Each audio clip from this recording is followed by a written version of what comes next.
Laissez tout le monde passer. Attention vos têtes, des fois, il y a des tuyaux. Nous autres, on est habitués où sont les tuyaux. Hein? On se cogne quand même, tu entends?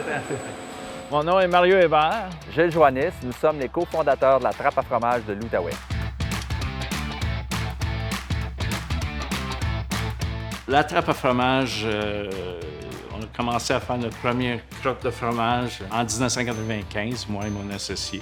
J'ai rencontré Mario à la fromagerie de Plaisance. À tous les jours, quand la production de fromage sortait à Plaisance, j'allais au bassin manger du grain frais. Puis l'idée est venue de là, de dire mon Dieu, que ça serait bon de pouvoir le manger frais quand il sort du bassin. Puis c'est lui qui m'a proposé, il dit Mario, pourquoi qu'on se porte pas une fromagerie à Gatineau?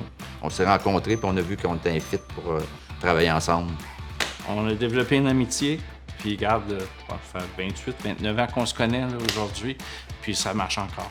Puis aujourd'hui, en plus, on a nos enfants.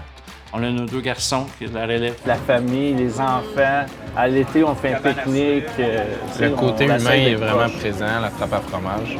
Je pense que c'est ça qui nous Un différencie. employé, c'est pas un numéro.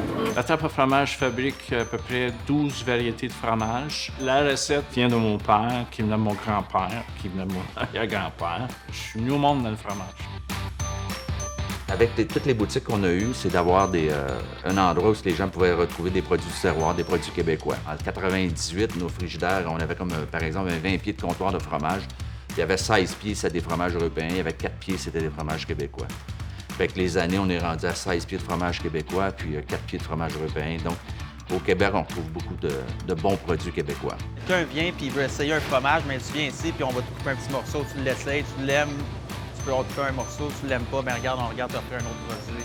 Je me rappelle que quand il y a des enfants qui arrivaient à nos magasins, puis on leur donnait 2-3 petites crottes de fromage, puis ils repartaient. Puis ces mêmes gens-là, aujourd'hui, sont rendus à 25-30 ans.